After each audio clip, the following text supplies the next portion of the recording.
ये जो अभी कॉन्फ्रेंस हम करवा रहे हैं ये हमारे कार्डियोमर्जन की 16th ग्लोबल कॉन्फ्रेंस है। हमने 2011 में कार्डियोमर्जन स्टार्ट किया था to spread awareness and to improve the techniques and bring out new techniques which are cost effective and which give long term better outcome to the patient. तो उसमें जो है हम हार्ट फेलियर पे फर्स्ट टाइम थीम है हमारी, क्योंकि जो हार्ट फेलियर का इंसिडेंस है वो पूरी वर्ल्ड में तो बढ़ ही रहा है, लेकिन सबसे ज़्यादा इंडिया में बढ़ रहा है। तो उसका मेन रीज़न ये है कि इंडिया में जो है वो हार्ट अटैक के बाद लोग लेट पहुंचते हैं हॉस्पिटल, और ड्यूरिंग दैट टाइम जो उनका विंडो पीरियड है वो लॉस्ट हो जाता है, और उस दौरान जो है मसल डेड होना शुरू हो जाते हैं। तो इवन बेस्ट ट्रीटमेंट देने के बाद अगर वो रिकवर भी कर जाते हैं और ठीक भी हो जाते हैं, लेकिन वो बाकी की ज़िंदगी जो है हार्ट फेलियर के पेशेंट बन जाते हैं, क्योंकि कुछ part of the muscle already dead हो चुका है। तो हम इस कॉन्फ्रेंस के जरिए जो है लोगों तक ये पहुंचाना चाहते हैं, क्योंकि जो हमारी मेडिकल फैकल्टी है, सारे फ्रेटर्निटी है मेडिकल की, उनको भी अवेयरनेस होनी चाहिए कि पेशेंट को कब रेफ़र करना है, और पेशेंट को भी अवेयरनेस होनी चाहिए कि कब हमको हॉस्पिटल में जाना है।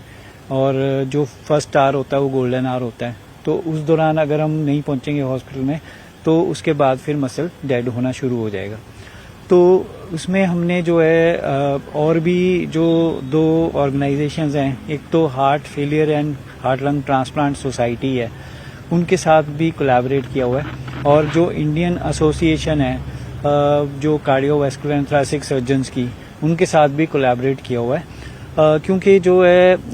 90% ट्रांसप्लांट जो हैं वो अमेरिका में ही होते हैं या यूरोप में होते हैं, और बाकी जो होते हैं इंडिया में, एशियन कंट्रीज़ में वैसे ही कम होते हैं। इंडिया में भी कुछ ज़्यादा ट्रांसप्लांट जो भी होते हैं वो साउथ में होते हैं, और कुछ पार्ट थोड़ा वेस्ट बंगाल में थोड़ा बहुत होते हैं, लेकिन नॉर्थ पार्ट में बहुत रेयर है। तो इसलिए हम यहाँ पे भी, क्योंकि हार्ट फेलियर के पेशेंट तो यहाँ पे बहुत हैं, लेकिन उसको कोऑर्डिनेट करने के लिए हमको ग्रास रूट लेवल तक मैसेज देना है कि जो कम्युनिटी है वहाँ पे आइडेंटिफाई हों हार्ट फेलियर के पेशेंट, और उनको टाइमली भेजा जाए। और पहली बात तो हमने शुरू करना है प्रिवेंशन से, कि अगर हार्ट अटैक हो रहा है तो उसको टाइमली अगर भेजेंगे तो वो हार्ट फेलियर का पेशेंट बनेगा नहीं, और उसकी लाइक हार्ट अटैक के बाद डेथ होने के चांसेस भी नेग्लिजिबल हो जाएंगे। और दूसरी हमने ये करना है कि जब वो हार्ट फेलियर का पेशेंट अगर बन गया तो फिर उसका ऑप्टिमाइज कैसे करना है, क्योंकि उसमें जो है मेडिकल मैनेजमेंट भी काफ़ी एडवांसमेंट हुआ है, सर्जिकल टेक्निक्स में भी काफ़ी एडवांसमेंट हुआ है, और जो ज़्यादातर जितनी भी स्टडीज़ हुई हैं, ट्रायल्स हुए हैं, जो गाइडलाइंस हैं वो ये कहती हैं कि जिसको पेशेंट का हार्ट का पंपिंग कमज़ोर हो जाता है उसमें जो है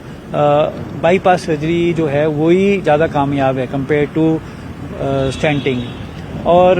मेडिकल मैनेजमेंट कुछ हद तक पेशेंट का इम्प्रूवमेंट करती है, लेकिन जब आर्टरी क्रिटिकली ब्लॉक होती हैं, जो हम असेस करते हैं कि ये आर्टरीज जो है बहुत क्रिटिकल हैं, तो उसमें फिर सबसे बेस्ट रिजल्ट जो है बाईपास का आता है। और बाईपास में भी जो है अगर हम बीटिंग हार्ट पे करते हैं, जो हम जैसे 2003-4 के बाद हम सारे पेशेंट बीटिंग हार्ट पे ही ऑपरेट कर रहे हैं, तो उसमें जो इवन सिक पेशेंट होते हैं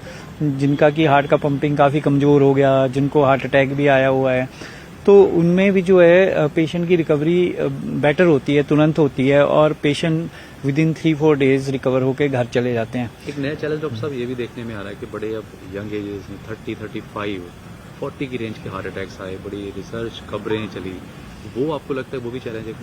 हाँ, वो भी एक चैलेंज है, स्पेशली आफ्टर कोविड जो है ना, यंगर जनरेशन में 25 से 44 ईयर्स के एज ग्रुप में ना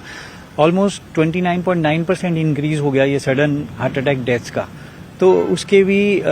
कुछ तो कोविड की वजह से भी जो ब्लड वेसल्स में क्लॉट बनने का डर होता है,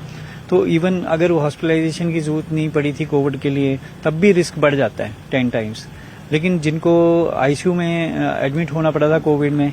उनका बाद में हार्ट फेलियर का और हार्ट अटैक डेथ का सडन रिस्क बढ़ गया है। हार्ट के अरिथमियाज बोलते हैं जिसको, हार्ट फड़क जाता है, उनका रिस्क भी बढ़ गया है। और वैसे भी इंडियंस को जो है पहले भी वेस्टर्न कंट्रीज से ऑलमोस्ट 10-15 ईयर्स पहले हार्ट अटैक हो रहे थे, और अब वो और भी ज़्यादा यंगर एज में होने लगे। प्लस हमारा जो यंग एज में जो हमारे यंगस्टर्स हैं उनका लाइफस्टाइल इतना बिगड़ चुका है कि उनका जो है रिस्क फैक्टर जो हैं वो बहुत तेज़ी से, जो एक्वायर्ड रिस्क फैक्टर हैं वो तेज़ी से बढ़ रहे हैं। तो जेनेटिकली हम ऑलरेडी एशियंस जो हैं वो ज़्यादा रिस्क पे हैं, इंडियंस जो सबसे ज़्यादा रिस्क पे हैं पूरी वर्ल्ड में। लेकिन अगर हम लाइफस्टाइल भी ख़राब रख रहे हैं तो फिर वो एक बहुत ही ज़्यादा खतरनाक इशू बन जाता है, क्योंकि उसमें फिर हमारा जो है सडनली हार्ट अटैक होने का चांस बहुत बढ़ जाता है। लास्ट सवाल, इस कॉन्फ्रेंस के जरिए आपको क्या लगता है कि कितनी का अवेयरनेस और कितना के हम उस पर डिस्कशन करते हैं? इस कॉन्फ्रेंस के बहुत ही अच्छा रिस्पांस आया। आज तो फर्स्ट डे है, हमारी 2 डेज की कॉन्फ्रेंस है और हमारे स्पीकर्स पूरे इंडिया से भी आए हैं, बाहर से यूएस के भी हमारे स्पीकर्स हैं और हमारे स्पीकर्स जो हैं वो जापान से भी आए हैं हमारे पास। तो यूएस से जो है वो हार्ट ट्रांसप्लांट के जो लेटेस्ट टेक्निक्स हैं उनके बारे में और लंग ट्रांसप्लांट के लेटेस्ट टेक्निक के बारे में, और जो हमारे ये वेंटिकुलर असिस्ट डिवाइस लगाते हैं उसकी रोबोटिक से अगर उसको लगाना है उसके बारे में भी वो यूनिवर्सिटी ऑफ पिट्सबर्ग से हैं और एक हमारे जो हैं वो सिएटल से हैं जो स्पीकर। तो ये सब लोग जो है लेटेस्ट टेक्नोलॉजीज के बारे में बताएंगे। और उसके अलावा जो हमारे इंडिया के दूर दूर से कोई मद्रास से, कोई बेंगलोर से, कोई कलकत्ता से, ऑल ओवर इंडिया से स्पीकर्स आए हैं। तो हम लोग जो है सारे अपडेट्स ला रहे हैं और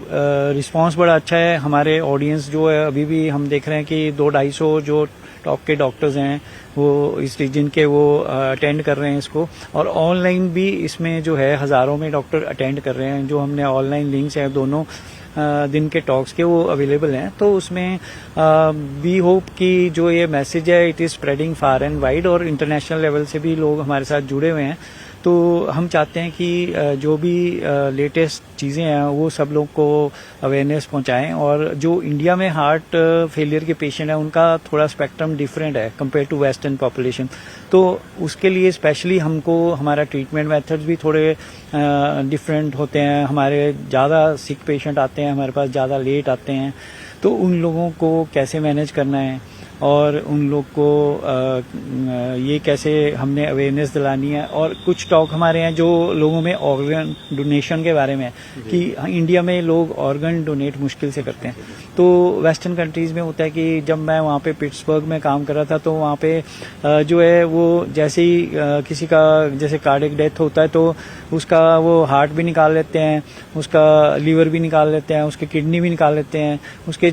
7-8 ऑर्गन्स जो डोनेट हो सकते हैं वो निकाल लेते हैं क्योंकि पहले से ही उनका कंसेंट होता है। तो यहाँ पे इंडिया में अभी वो थोड़ा सा टीडीएस है सिस्टम, तो उसको हम चाहते हैं थोड़ा सिंप्लीफाई हो और लोगों में अवेयरनेस हो कि वो अपना ऑर्गन उसके बाद भी डोनेट करें।